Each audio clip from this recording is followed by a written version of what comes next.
We're talking with Morehead City Mayor Jerry Jones and Morehead City Manager Chris Turner. We're talking with them both today, about issues associated with municipal government, and particularly the topic of control of municipal activities, and a concern that was expressed in a recent meeting of the town board and also appearing in the Carteret County News-Times is concerns associated with things such as downzoning and the ability of the municipalities across the state to control their own future. And of course, the concern I have is, question, do they really need to control their own future? And with that, Mayor, good afternoon. Thanks for joining us. Good afternoon. Good to be here. And Chris, as town manager of Morehead City, good afternoon as well. Good afternoon. Not a point of order, but we are now a city. City, thank you very much. Municipality, we'll use that We'll term. always be a town to our good people. Yeah. All right. The city of Morehead, we're talking about population roughly 10,000, 10,000. Mayor? 10,000, yeah. Okay. Within the Morehead City proper corporate limits, but if you look outside of that, we're probably more like 28,000. Okay, that's the ETJ. ETJ. Okay, and that's one of the big concerns, one of the multiple concerns. Looking at a list of items that really, I guess, initiated with the League of Municipalities, Chris? Yes, sir. So, okay. Not League of Municipalities. It's we're in the long legislative session. So, okay. And with a city of 10,050, we're in a magical number where we rolled over the 10,000 limit. A lot of the proposed legislation on the House and the Senate side impact us in various ways. So the fast version is long session has a lot of preemption, fancy word for legislation rules over your local ordinance. Okay, and one of the concerns, and of course it initiated with early on in the year, was the topic of downzoning. My first question, and Chris, I'm going to go to you on this one first. What exactly is the description of downzoning? I'm not a fan of the word downzoning. It sounds poor. Downzoning in a very two-sentence version is the proposed legislation would preempt and not allow cities and citizens to have a dialogue about how their zoning works. Downzoning allows cities, I'd love to throw that word away, it allows cities to look at a commercial development, residential, R15, all the things in zoning, and prescribe how that works for a city with the conversation with their people. Preemption is where the legislature goes, your citizens and you don't get to have that dialogue anymore. We know better. You will follow state law, and there is no quasi-judicial, there is no dialogue with planning and zoning and city council. In a nutshell. Mayor, in your capacity as an elected official, obviously you've been elected by the representatives of or the constituents of your town.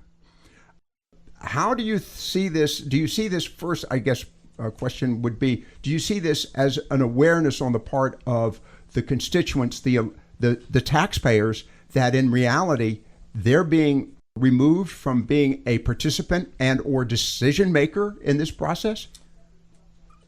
I don't see any good thing that can become of this quote unquote downsizing. But I also want to focus. This is more of a big picture. We can pick and choose anything we want to talk about a topic, but this is about taking control away from local government. Right. And who knows more about their community than the people who live there? Amen. And you can't have somebody, and there's exceptions to every rule. Right. And our representative and our senator, they represent their local communities excellent, and they represent us excellent. But there are some people that don't understand that, some newly elected officials from other parts of the state, and somebody's got their ear, and they just don't understand an elected official's position of representing their people. Their constituents. Yeah. And at the same time, you have public hearings on issues such as zoning or, uniform development ordinances and things like this. I think that's the right term, development ordinance, correct. UDOs. Yep. I hear the acronym all the time. I have to think about what the term, the abbreviations mean. But you have these public hearings. It seems to me, Mayor, that this negates the value of those public hearings. Well, very much. It takes the local voice completely out of any decisions. I mean, I don't know what the end game's supposed to be, but Okay, let me go back to you on this one again. Chris Turner, also the municipal manager, city manager of the city of Morehead City, which, by the way, has the name city in it, but it always has, as a matter of fact. What precipitated, in your opinion, Chris, what in your capacity as a manager, you've talked to other managers, city managers, municipal managers across the state, what precipitated this effort on the part of legislature? And we're going to go into a variety of items. It started with the issue of downzoning. Correct. At least I say it started. That was one of the issues that first came about that you saw. And as a matter of fact, the town came out with a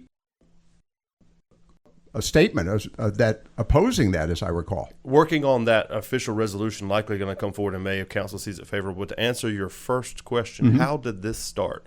And for the people, ETJ, extraterritorial jurisdiction. Across our state, there's been a battle ongoing for the last few years, and Mayor knows this well. That battle is taking the extraterritorial jurisdiction authority and engagement away from cities, where the fast version, there's a lobbying body. There are two larger lobbying bodies, the Home Builders Association and the Realtors Association across larger municipalities. Let me preempt this by saying this before I want to get this in. It is not our local legislators, because they are champions of us. Right. It is not Senator Sanderson. It is not Representative Cairns. They are champions of us, and we applaud them largely. Good point. So it started with the two largest bodies fighting across the state, and those now trickle down to us, where that blanket of legislation now applies to every municipality if these 124 some odd bills pass. Okay. Let's talk about let's define extraterritorial jurisdiction. What exactly is it? Where the municipality's city limits end, there's a buffer between us and other municipalities and and the county. And then we have a legislative agreement and even local bills that say, how do we operate in the gap between cities, Newport, Beaufort, county, etc. There's an agreement between all of us, working partners together, where the local delegation said, hey, how do we want to treat the land and how we operate in these local areas? Everything from fire, law enforcement, really more on the planning side, growth, et cetera. How do two towns abutting towards each other in the gap where the county meets, how do we treat that? Okay, and issues like utilities. All right, is that established by the legislature? Dually established. There was a large change in local legislation, 160D. Chapter 160D happened many years ago, where there's a good conversation that happened for many years before that new prescriptive thing. So where we get our development ordinance, our unified development ordinance, prescribes certain rules. We have a city ordinance, and then we have state statute, and then we have local bills. All three of those combined to lay out our foundation. You know, Mayor, this is going back to the ETJ, and we're going to talk about some of the aspects of that in a moment. You have had a series. You have a planning board who are basically conduct hearings. They have sessions with the public on this. What conversations have you had with some of the members of your planning boards and your, shall we say, I'm going to call these the citizenry group, not the management group, not the paid staff, but have you had conversations with any of the members of the planning boards and the various sundry appointed positions in the municipality? Yeah, Lockwood, and you just said the magic word, appointed. The planning board is appointed by the city council. Right. They're hand selected. But they're civilians. They're civilians, yeah. They're not paid. And they're not paid members of the staff. They're not paid, and they represent all facets of our community. Right. They could be business people. They could be homemakers. They could be retired. They could be young people starting out. But they represent all ages, all groups within our city. And you might remember 15 so years ago, I was the president of North Carolina League of Municipalities. Yes, you were. And that was a rewarding education for me that year. I literally traveled from Manteo to Murphy and points in between meeting with people. And I don't know exactly what the statistics are now, but I remember back then about 51% of the population of North Carolina lived within municipal and corporate limits. Right. And we covered about 15% of the land mass. So 50% of the population lives within 15, and we're going to round it up to 20% of the land mass. Of the land mass. Okay. That leads to another issue. That's putting a lot of stress on that land mass. Roadways, utilities, and also other service provisions, fire, rescue, police. Does it not? Well, in my opinion, leadership, the primary purpose of a municipality is to provide a higher level of service than the rural counterparts. And that's why people choose to live in municipalities and live within ETJs of municipalities so they can be provided, they can take advantage of those services. And yet we have a situation of variety of bills here, and I'm looking at them, a large stack, as a matter of fact.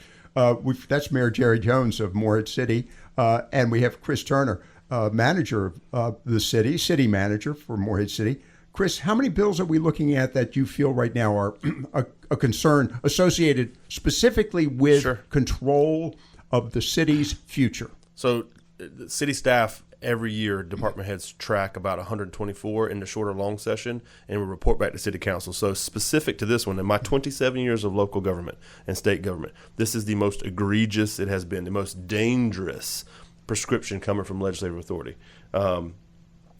To answer your question succinctly, we're probably tracking about 60 plus that overlap. A lot of them have the same language, and then the flavor of the legislature right now, again, speaking, it is not our local cohort. It is not understand. It is not Norm Sanderson Cairns or Senator Sanderson. Yep. Several of these bills, just to give you a good flavor of it, two of the most egregious are, as I'm looking through my massive list, Senate Bill 495, 497, 499, 688, and 765. A lot of those talk about removing the authority of extraterritorial jurisdiction from a city. To give you another flavor, would require no regulation from a city for short-term rentals or accessory dwelling units, would require the city to never be able to prescribe parking in their city. A lot of people are like, what, is this good for property rights? Pause. Perhaps an individual, but when you allow residential in any district of your city, you now place the hands of the community outside the dialogue with council. We're talking with, that was, Morehead City manager, Chris Turner, and we have also with us this afternoon, Mayor of Morehead City, Jerry Jones. You're listening to Viewpoints here on the Talk Station. This is a special program of Viewpoints here on the Talk Station, and today we are pre-recording this program. We have with us Morehead City Mayor Jerry Jones and Morehead City City Manager. Thank you, Chris Turner. I'm having to get used to it too. It's a new thing. A new City Manager, Chris Turner. We're talking about legislation that's making its way through the North Carolina General Assembly over the issue of control of direction of cities. And we were just talking a few moments ago, and Chris, you pointed out that some of these issues also include short-term rentals and parking. And I know another one we're going to get into in a few minutes, also controlling building codes, for example, allowance of ADUs or density. Density. Accessory dwelling units. We might know them commonly as mother-in-law, or granny pads, as some people tongue-in-cheek say it. But let's talk about the issue of parking. Yes. A case in point, and I'm going to pick on a nearby community, Beaufort. We love them. Or Swansboro. We love them too. Both of them have serious parking problems for their commercial districts. And so people are parking now in front of homes. To your point a few moments ago, Chris, private property. Can I not utilize my private property as I want? As a homeowner, I want to be able to park in front of my house, but I've got the mayor who's visiting a store down the street, utilizing the parking space that I normally use in front of my house. I might be a little resentful of that, Mayor. Sorry about that. We say it is a public street. It is the people's street. It is. And we regulate the people's street with dialogue with city council. So you have property rights, correct, but your authority and ability to park in the people's street lies upon local dialogue. Right. And so, I mean, this is a good example, Jerry. I'm looking at you. He's nodding. Mayor, you, of course, and by the way, when Chris is parked in front of my house and he's taken what I consider my private parking spot, I'm going to call you, aren't I? Oh, we're territorial people, no doubt. And you're the one who's getting the phone call, not the legislature. Yeah. Chris and I had that discussion this morning about parking, and Times change. When Morehead City was developed in 1857, we didn't have roads. We had vehicles. We had a train. Right. A horse and buggy, so we didn't need parking. We didn't need wide roads. We didn't. Yeah. Right. Well, our little slice of heaven, keying off of our sesquicentennial celebration, people have discovered us, and people are moving here, and so we're having a tough time planning for that. But yeah, people. And when you get into residential areas like the historical district of Morehead, they don't have off-site parking. They have to park in front of their homes. Exactly. Yeah. I think that's an excellent observation. I mean, you have to accommodate some of the historical, I'll use the word failures, but they aren't really failures. You just have to. That's how you learn. Realities, the historical you don't realities. learn by doing things correctly all the time. Let's talk here for a moment also, and I think this is a big issue that, of course, we talked about the issue of downzoning, and of course, I have to question the term downzoning. It could arguably be a form of upzoning. In other words, correct. I want to take what is normally a residential area and upzone it to a commercial, turn it into a greater tax revenue producer for the town, improving the services for the surrounding community, or versa versa. And we've had situations in both instances where you've taken commercial property and turned it into residential. Yes. And so, and then you've got a variety of items in between. The question then goes to, and since we're talking about that, the topic of housing in general. You mentioned short-term rentals, Chris, and again, Chris Turner, a city manager for Morehead City. The whole concept of, now I'm living in a residential community. I'm expecting to be living next door to other permanent residents. Keyword, permanent.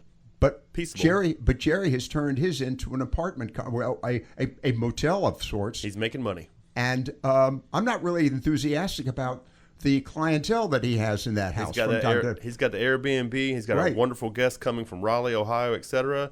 What does the city do when we receive complaints in those residential areas? That's a good question. What do you do? What do you do? What is property rights versus the restrictions? There's been an even greater conversation the last couple of years about short-term rentals and what cities are allowed to prescriptively provide a layer of regulation for that. I'm going to give you a fast one. Senate Bill 495, one that the city staff is tracking right now for the mayor and his city council. I'll read it just very, very cursory.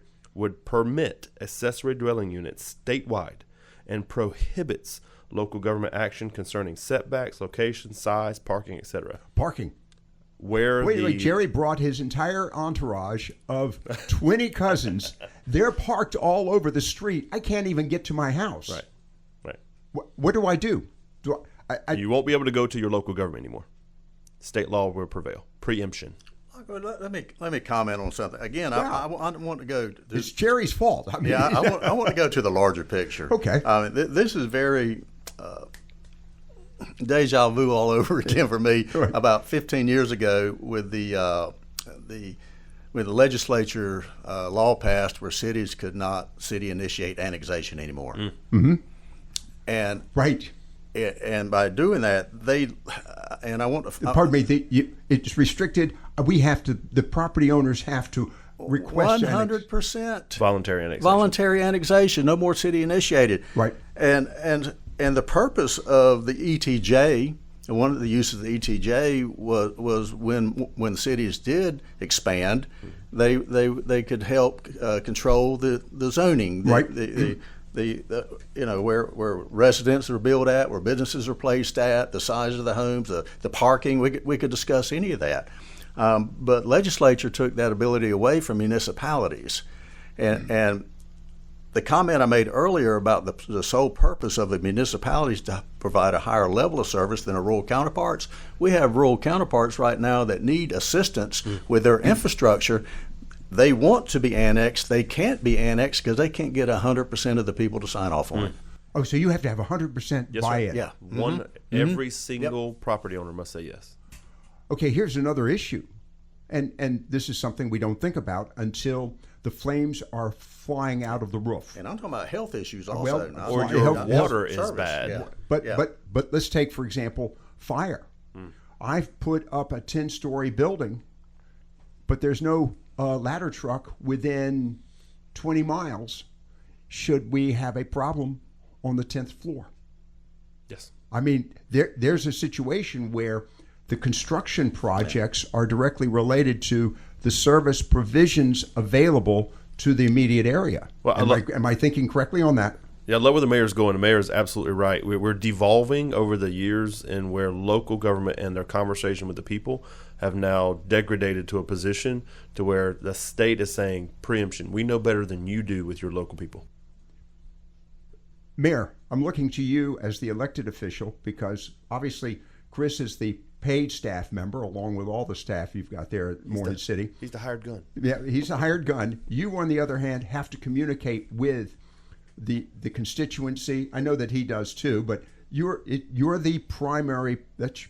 One of your primary jobs, in my opinion, is communications between the paid staff and the general constituency. Primary job. So this is a message that I think that a lot of the citizens, not only in Morehead City, but I would argue across the state, are frankly clueless about. Are you thinking the same thing? Very much. I mean, you were telling me that I have no voice. I can call you and say, I'm not happy with this. And you're just basically going to say, make a phone call to the 919 extension, or 919 area code in Raleigh. Well, I'm going to help. Oh, well, I understand. That's in my genes. I'm going to help the best I can. But you know, one thing we got to realize, there's never has been one size fits all. Right. And so you can't take state legislature to regulate every individual community, every city, municipality. Morehead's different than Newport. Newport's different than Emerald Isle. We're different than Raleigh. So you don't want to take that, that flavor, that local knowledge away from the municipalities, the locality there, the people. We know what's best here. Now, we understand the state legislature regulates by law what cities can and cannot do. Right. But we all have those laws, but they don't get into the nitty gritty about the parking and the accessory buildings and annexations, or they did. But it's tough. It's tough on cities right now to represent their people. We're talking with Mayor Jerry Jones, Morehead City, along with the city manager, Chris Turner. I'm going to get that right, city manager, here on a special program of Viewpoints on the talk station FM 107.1. We'll take a quick break. Right after that, we're going to talk about the impacts of all of this and also talk briefly about the upcoming budget activities that the city is involved in. You're listening to Viewpoints on the talk station. This is a special program of Viewpoints here on the talk station this afternoon, and we're pre-recording this. We have as our guests Mayor of Morehead City, Jerry Jones, City Manager, Chris Turner. We're talking about some concerning issues in the North Carolina legislature, and I'm going to, since it is Viewpoints, give my viewpoint on it. It's an issue where, quite frankly, both the mayor and the city staff are finding their hands tied. In reality, it's an issue where the constituents, the voters, the taxpayers are going to be at the mercy of a distant entity, and that would be the North Carolina legislature with some legislation that's underway. And it's going to, in many ways, restrict any opportunity for us, the constituents, the taxpayers, the local people, to have any control over our future. At least that's my conclusion on that one. And Chris, am I thinking correctly in that regard? You're spot on. I love to provide the weight of it, and I could list down 15 to 20, but this started with Hurricane Helene bill in the long session we're in right now. That is a great bill to support our western North Carolina neighbors. Right. One of the last sentences in there is that the cities shall no longer have the authority of ETJ, and it's stricken from their permissive right to be able to do so. Surprising to cities when we saw that about probably a year ago. Just to give you the weight of it. Okay, wait a second. Sure. That goes with the Hurricane Helene bill? Yes, sir. That's how. So, in other words, if I vote against the Hurricane Helene bill because of that one provision, I'm a bad guy. And the mayor's kicking my leg in a good way because he's going, yes, that's exactly right. Yeah, we like some people like to sneak things in there as leverage. Is there any remedial action that can be taken that would in some way counter that one paragraph or we as a municipality and our other peers, I've had a great conversation with Foster Hughes from New Bern, city of Greenville as well. Hey, what can we do? Let me preface this real quick because I know you want to jump in. No, go for it. Of the probably 60 plus of the 124 bills city staff is monitoring for the mayor and council, the overwhelming number of them are preemptive. Fancy words for, hey, we're taking away your authority to have local conversation with your people. And in addition, city staff now has to monitor as part of our additional work every proposed legislative bill that comes out because we have to read all of them. And most folks may think, well, that's your job. Correct, but we used to could take a look at what the bill prescribed. Now we have to go into every detail. So when you see Hurricane because Helene, there may be a paragraph. Morehead City may not think Hurricane Helene. What a great win for our people and peers in Western North Carolina. But at the very bottom of that bill, alert, alert, alert, ETJ authority ripped all cities statewide. Brings up you mentioned one thing, and I was going to jump in. Okay, Mayor, you and the city you've been out in front on this one. As a matter of fact, on the issue of downzoning, the first time I saw that was a concern in, of all places, Nags Head. And of course, I can appreciate that because Correct. They've got some real concerns related to how developments are taking place. Okay, that's the quote of downzoning. But the ETJ is, if you will, a contingent on that downzoning. Yep. And there's more. You're going to ask him a question. I don't want to stop you. Go Okay. ahead. So my question to you, Mayor, what about other mayors across the state? I mean, you have been out in front of this. As a matter of fact, this was a discussion in the town council meeting 2 weeks ago now, I think it is. We initiated it. Yeah, you initiated it. I'm going to be very blunt. I haven't heard a lot from other mayors in the county. I haven't heard a lot from other mayors across the state. This is a topic that really needs to come from, and I point to you. You're doing your job. That's my compliment to you. But mayors across the state have to notify their local residents, their local constituents about this. I think this is a serious concern. What are you hearing from other mayors? I'm still very much involved with the North Carolina League. I know. And so, in fact, I was just up in Raleigh about 2 weeks ago, and that was one of our topics. And that's an organization that represents our 542 cities and towns. And so they're assisting in getting the word out to all the mayors. But the problem is, it's down to the grassroots it's down to the grassroots, but I don't know all the mayors in North Carolina. I know our local ones that I it strikes me that this is a grassroots issue that should be generating a lot of discussion and concerns. We're so early. It's not we're so early in this focus where his staff, his city, his staff are really focused on the preemptive strike. Okay, but granted to that, Chris, I'll acknowledge that. But here's the issue. Sure. This is, and we've seen this, and Mayor, let's talk about this in relationship to deja vu all over again with annexation. What happens is it gets introduced, it gets pushed back.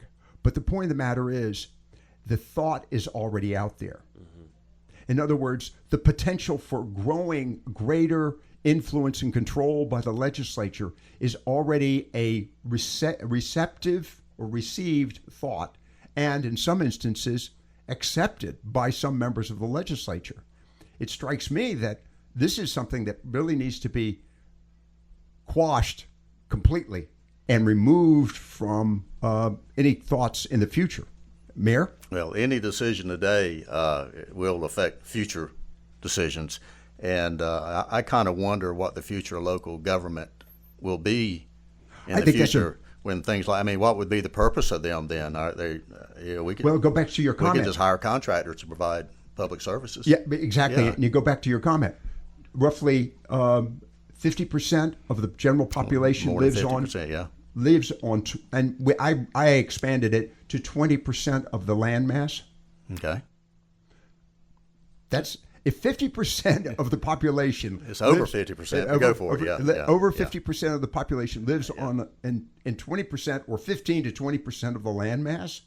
Yeah. Well, that's a statement of importance to that landmass. When I'm going to get you close. When I quoted that statistic, that was about 15 years ago, and our population then was about 8 million people. It's about 12 million people now. Right, that's right. And where the major growth is. It's in our municipalities, in our metropolitan areas.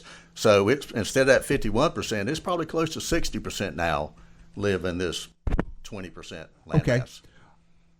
This leans into the issue, and we'll touch on this briefly here, about the subject of your budget. As a matter of fact, let me take a quick break on that. We're talking with both Mayor of Morehead City, Jerry Jones, and the City Manager of Morehead City, Chris Turner, here on a special program of Viewpoints here on the Talk Station. It's Viewpoints on the Talk Station, FM 107.1, and joining us this afternoon for a special program, and we are pre-recording this, and I appreciate particularly Mayor Jerry Jones for taking time out of his day to be here in the studio, and also City Manager Chris Turner of Morehead City. We're talking about the topics associated with legislation that's underway right now, being considered in the legislature, and it's bills on the House and Senate side. Unfortunately, in some instances, Chris, some of these bills have parallel bills. They basically have the same language, so it's an indication that they're going to make the crossover pretty easy. Yeah, the city staff watches the tea leaves. The fast version of that is, does it make crossover in Exactly. May? If there's a House bill and a Senate bill, who sponsored it? Let me just inject this little Chris Turner commercial that it is not our local legislative delegation. Right. We fine. love Senator Sanderson and Representative Cairns. They are not part of the sponsorship of these bills. It's coming on the backs of Builders Association across the statewide and Realtors Association, who are pushing larger municipalities and other local delegations to say, hey, we don't want any more local government. Their concern is a housing shortage. That's air quotes on that one. Yeah, very much. So people can't see us when we talk. There are big air quotes around that, where they're using it as a laced conversation. Okay. To say, hey, affordable, attainable housing, here's a bunch of bills to be able to help that. But what they're hiding is the fact that there are very focused entities, lobbyists of fact, to say, hey, in certain municipalities, take Jacksonville, North Carolina, for example, their ETJ authority proposed to be removed in perpetuity. Yep. Take Wake County, and Garner, their proposed no activity shall incur in the ETJ through 2029. In addition to that, you'll see area communities like Leland, Southport, who are having their de-annexation as a conversation, but it leads to a larger thing where a legislator can go, hey, no more, you're not allowed to have that, because cities can only do what the state legislator allows. We cannot be creative. And I love to hear the mayor talk about this, because I get into big words. He makes it real for everyone. He says, hey, we're only allowed to do what the legislature allows us to do. However, caution, pause. This overwhelming onslaught of hundreds of bills across House and Senate are now taking the authority of our great mayor and his city council to have a dialogue with their public about, you no longer can regulate parking. You no longer can regulate short-term rentals. Your density in your city. You shall allow residential in every zone. So you want to put houses in the Kmart? Go ahead. Oh, wait, in one case, for example, it automatically, one of those pieces, if I'm not mistaken, allows me to build a quadruplex on my property right next to the homeowners, the individual residential. Oh, you can have a hog farm.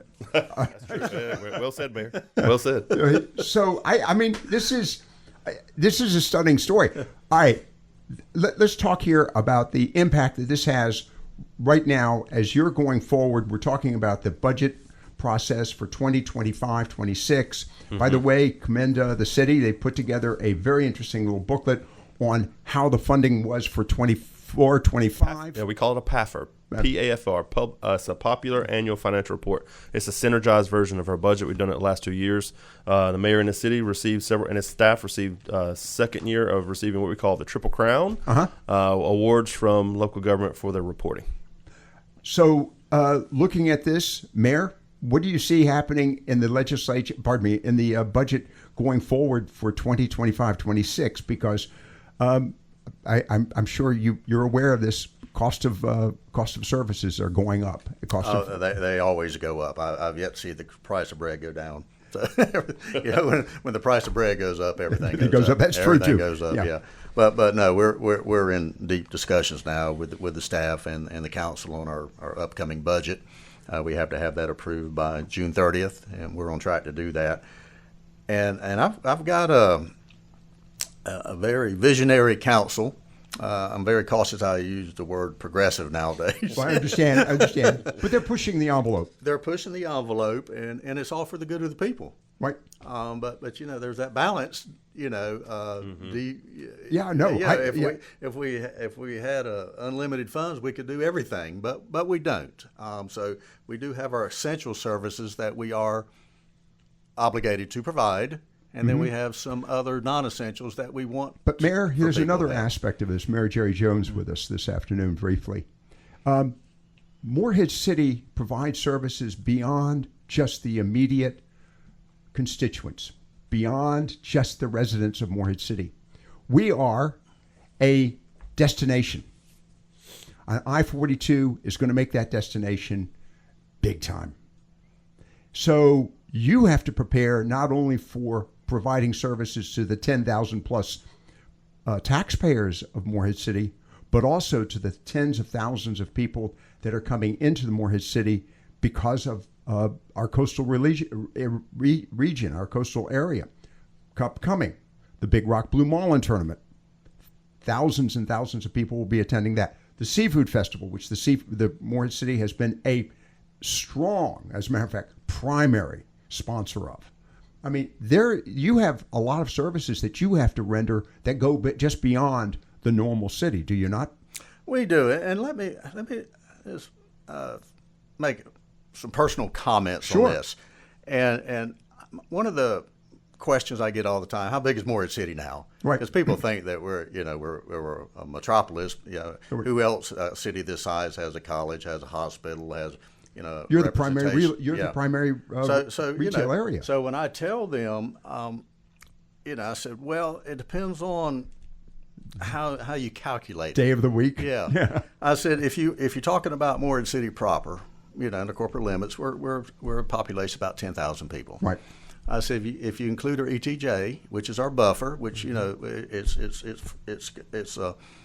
helps us plan the future growth of Morehead City, we're about 28,000. Mm-hmm. I said but if you want to look at the county, because Morehead City being the business hub of Carteret County, we have approximately 70,000 people in Carteret County, so at least once a week they're coming to Morehead City. Absolutely. If you want to include the 150,000 people a week that visitors we get in the summertime, in the fall, in the spring, I said, now you use those calculation formulas. I said, are we 10,000? Are we 28,000? Are we 70,000? Or 150,000? We have to provide services for that 150,000 people. We have to protect those people as they travel through Morehead City. But wait a second. Yeah. The legislature is going to take care of that for you. Well, evidently. I had to throw that in. Yeah, and that's why, there's a lot of good people that's been elected to office for the first time at the state level. Right. But if I think it should be baby steps. I think you should serve on some local boards or something before you even think about it. Well, I think that's important. Yeah. All right, we're going to wrap it up on that. Yeah. And I want to thank Mayor Jerry Jones and of Morehead City and City Manager Chris Turner. We're going to get that right, City Manager. And I appreciate both of you taking time today to be with us here on Viewpoints. I think it's an important story. Yes, sir. We'll be following this issue on the issue of legislature, and of course, be looking forward to working with you all in the future as far as the growth of the city and the area. As you wrap up, just quickly, we preached to our staff preaches to City Council that we are the Queen of Carteret County. Right. And the Queen of Carteret County is the Commerce Service. So we look after all of our citizens, even countywide. Not to take away from our county partners, but we get 32,000 trips a day. Just real quick, 32,000 trips a day at 7024. James City and New Bern, 39,000. There's your benchmark. Wow. For the volume. We are the Queen of the county, and we take that charge earnestly.